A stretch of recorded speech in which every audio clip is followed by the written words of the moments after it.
신문 문화면에서 양구에 있는 박수근 미술관 개관 2주년 기념 특별전이 열린다는 기사를 읽었다. 그 신문 말고 딴 신문에는 양구라는 궁벽한 상간벽지가 박수근이라는 탁월한 문화상품 때문에 평일에도 전국 방방곡곡에서 관광객이 줄을 잇는 문화도시가 됐다는 어떤 문학의 인사의 논평이 실려 있었다. 나도 박수근의 그림을 좋아하는 사람 중에 하나지만 거기까지 쫓아갈 만큼 열성적이진 않았다. 박수근과 그와 동시대의 화가전이라는 기사의 내용으로 봐서 전시된 그의 그림은 몇 점 안 되지 싶었다. 좋아하기로 작정하면 무조건 쫓아다니고 보는 팬 노릇을 하기엔 나는 너무 늙어버렸다. 그렇게 접어두었는데도 계속 걸리는 게 있었다. 양구라는 지명이었다. 양구라는 두 자만 가지고는 어쩐지 완성되지 않은 느낌이 들었다. 문화도시 양구, 산간벽지 양구, 이것저것 닥치는 대로 붙여보아도 그 이름이 완성되지 않았다. 온종일 그 생각만 한 건 아니지만 문득 의식의 흐름을 가로막던 게 심야의 외화를 보다가 문득 생각이 났다. 갓댐 양구였다. 내가 처음 들은 양구라는 지명은 그냥 양구가 아니라 갓댐 양구였다. 50여 년 전 미군 부대 다닐 때 들은 지명이 그랬다. 부대에는 미군들이 최전방에서 후방으로 교체되어 들어오기도 하고 나가기도 하는 게 일상사였다.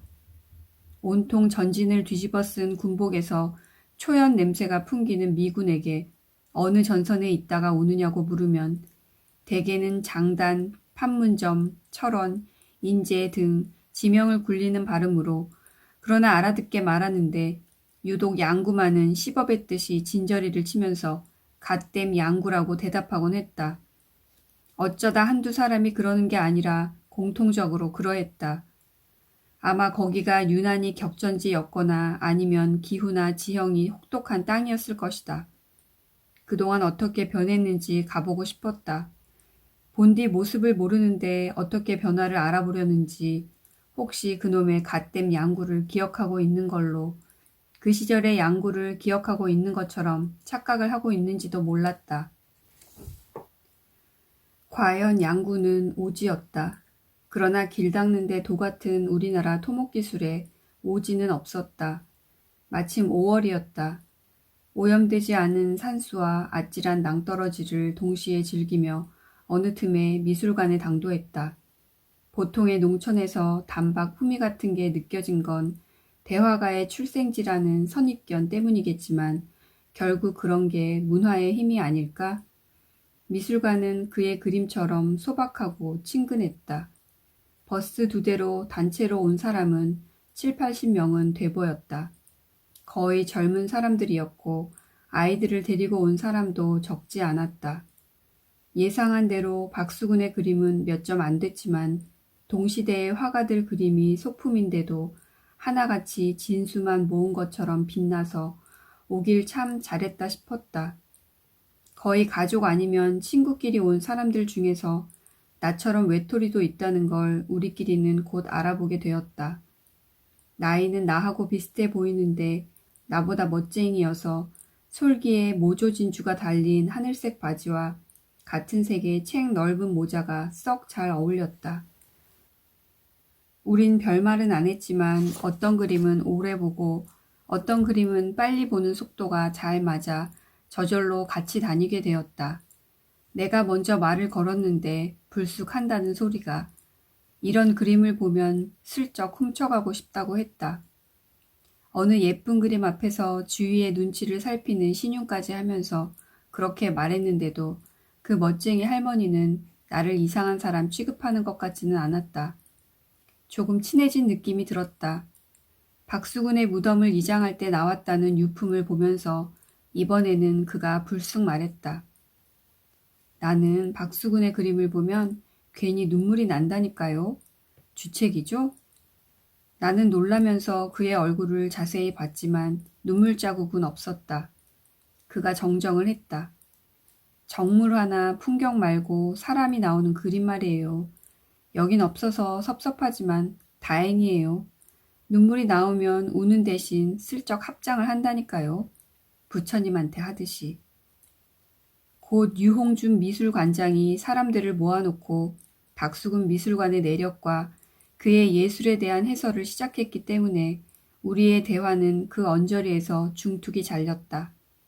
관장은 재미있고도 자세한 설명 끝에 이런 말을 했다. 박수근 그림에 나오는 여자들은 다 부지런히 일을 하고 있는데 남자는 우두커니 앉았거나 놀고 있는 게 특징이라고 했다. 남자들에게는 일거리가 없어서 여자들이 나가서 무슨 일이라도 해야만 식구들을 먹여 살릴 수가 있었던 당시의 사회상을 본 대로 느낀 대로 그린 사실적인 그림이지만 캔버스에다 옮기는 게 아니라 돌을 쪼듯이 그렸기 때문에 암벽에 새겨진 마애불 같은 시각 효과를 나타낸다고도 했다. 전문가의 해설이 비전문가의 안목과 일치하는 게 신기했다. 전시장을 돌아 나오는데 회랑처럼 생긴 통로에 박수근의 판화가 걸려 있었다. 판화 속의 여자들도 다들 임을 이고 어디론지 걸어가고 있었다. 그 중에 탑이 가운데 있고 그 주위를 임을 인 여인들이 맴도는 것 같은 구도의 판화를 보고 엄마의 손을 잡고 구경 온 어린이가 큰 소리로 외쳤다.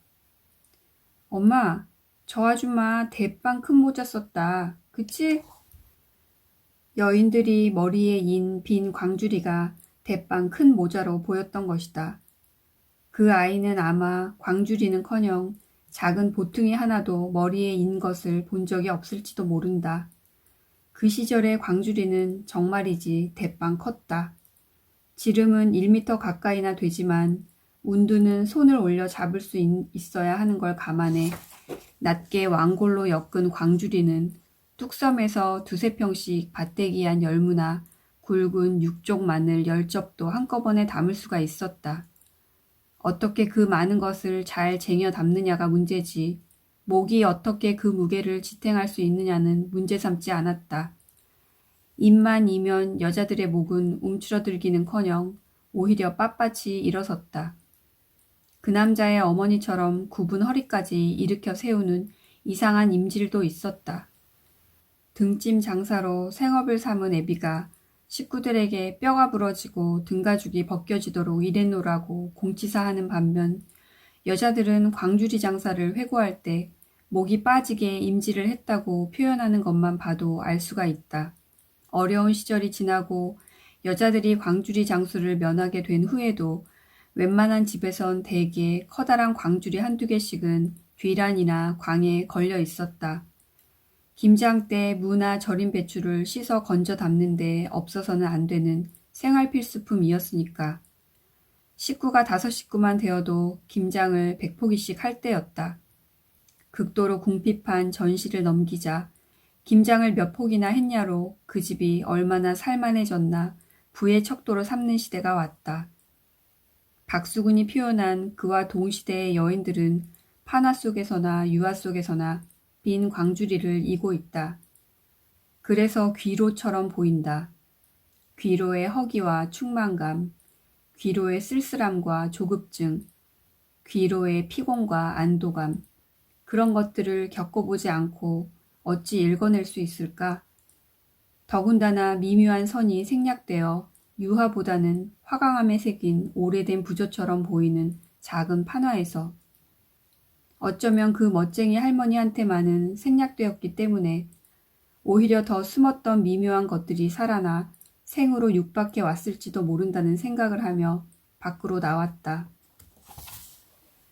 뭐니 해도 가장 돈 안 드는 사치는 그 남자네 집 사랑채에 있었다. 홍해문이 달린 사랑채는 니은자 구조로 돼 있었다. 안채의 기역자 구조와 맞물리면 미음자가 되지만 맞물리지 않고 넉넉한 공간을 두고 떼어놓았기 때문에 서로 독립적이었다. 사랑채엔 따로 사랑마당이 딸렸을 뿐 아니라 대문을 거치지 않고도 외부와 소통할 수 있는 홍해문이 있었다. 사랑마당을 바라볼 수 있는 툇마루가 딸린 큰 방은 그의 아버지와 형이 공유하던 서재고 큰 방에서 안채를 향해 꺾어진 작은 방은 그의 형이 처자식과 따로 홀로 취미생활을 즐기던 방이라고 했다. 형의 취미는 음악 감상이었을까?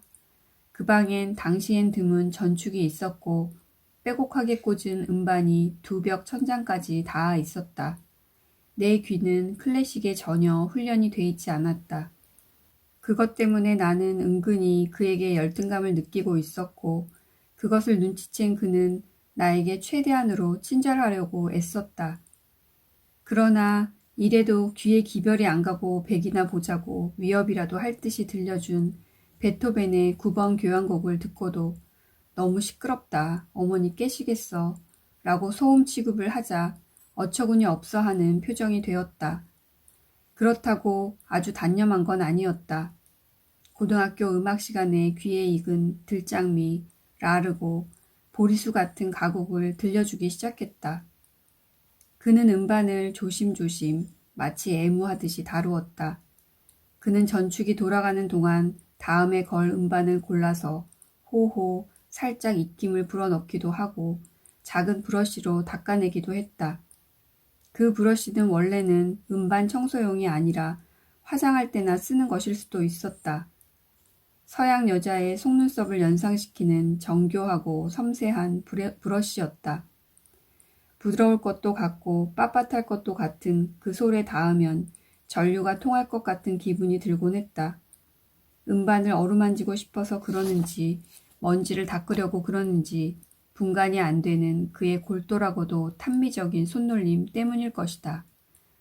그는 또 내가 이름을 알 리 없는 외국 테너의 기름진 미성도 애무하듯이 가만가만 관능적인 허밍을 넣으면서 들었다.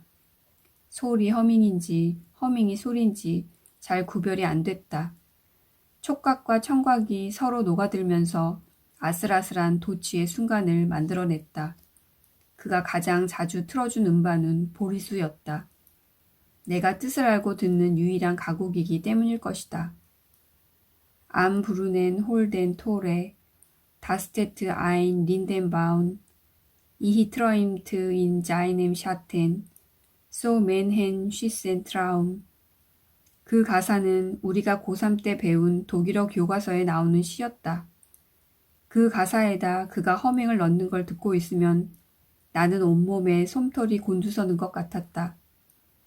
그 시절부터 우리는 얼마나 멀리 와 있나. 그 시절이 우리에게 정말 있기나 있었을까? 여긴 어딘가. 그건 일종의 위기의식이었다. 안채에 있는 그의 어머니의 존재가 신경이 써지는 건 음악 소리가 클 때보다 조용할 때, 대화가 끊기고 어색하고도 터질 듯이 부푼 침묵이 우리 사이를 압박해 올 때가 오히려 더할 수도 있었다. 5월이 되자 사랑마당에서 온갖 꽃들이 피어났다. 그렇게 여러 가지 꽃나무가 있는 줄은 몰랐다.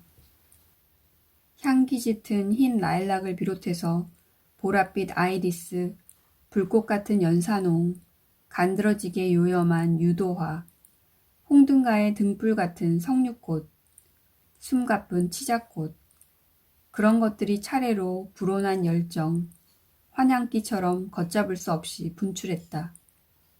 이사하고 나서 조성한 정원이어서 그 남자도 이렇게 꽃이 잘 핀 건 처음 본다고 했다. 그런 꽃들을 분출시킨 참을 수 없는 힘은 남아돌아 주춧돌과 문짝까지 흔들어대는 듯 오래된 조선 기와집이 표류하는 배처럼 출렁였다. 우리는 서로 부둥켜 안고 싶을 만큼 아슬아슬한 위기의식을 느꼈다. 돈이 안 드는 사치는 이렇게 위험했다.